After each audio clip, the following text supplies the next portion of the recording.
আল্লাহ পাক রব্বুল আলামিনের কাছে কিভাবে চাইতে হয় সেটা আল্লাহ পাক রব্বুল আলামিন কোরআন দিয়ে আমাদেরকে শিখিয়ে দিয়েছেন।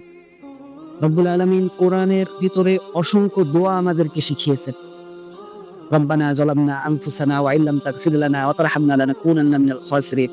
রব্বানা ইন্নানা সামি'না মুনাদিয়ান ইউনাদি লিল ঈমান আন আমিনু বিরাব্বিকুম ফাআমান্না। রব্বিগফিরলি ওয়া লিওয়ালিদাইয়া ওয়া লিল মুমিনিনা ইয়াওমা ইয়াকুমুল হিসাব। এরকম অসংখ্য দোয়া আল্লাহ পাক রব্বুল আলামিন কোরআন দিয়ে আমাদেরকে শিখিয়েছে।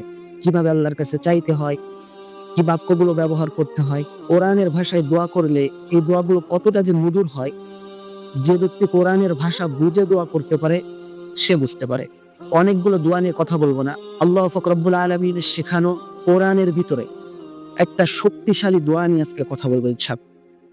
আল্লাহ পাক রব্বুল আলামিন কোরআনের ভিতরে আমাদেরকে শিখাচ্ছে, রব্বানা আতিনা ফিদ দুনিয়া হাসানাতাও ওয়া ফিল আখিরাতি হাসানাতাও ওয়া কিনা আযাবান নার।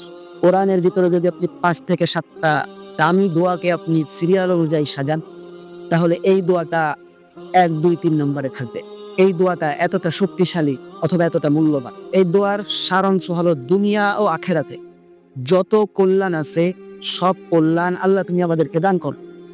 অকিনা আযাবান নার, এবং জাহান্নামের আগুন থেকে তুমি আমাদেরকে মুক্তি দান করো। সুবহানাল্লাহ। কত দামি আর উত্তম কথা, একবার চিন্তা করেন তো। দুনিয়ায় যত কল্যাণ আছে সব কল্যাণ আল্লাহ আমাদেরকে দান করো। কিয়ামতের ময়দানে যত কল্যাণ আছে সব কল্যাণ আমাদেরকে দান করো। আর সব কল্যাণ দান করে আমাদেরকে জাহান্নামের আগুন থেকে মুক্ত করে জান্নাতে পৌঁছাই দাও। এর থেকে দামি কথা আর কি হতে পারে? এজন্য আমরা সকলেই চেষ্টা করব নামাজের ভিতরে বা যখন আল্লাহর কাছে হাত তুলে এই দোয়াটা বেশি বেশি করা। তাহলে আপনি দুনিয়াও পেয়ে যাবেন, আখিরাতও পেয়ে যাবেন এবং জাহান্নাম থেকে মুক্তি পেয়ে যাবেন। আল্লাহ আমাদের সকলকে এই দোয়ার উপর আমল করার তৌফিক দান করুন। আমিন। ওয়া আখিরু দাওয়ানা আনিল হামদুলিল্লাহি রাব্বিল আলামিন।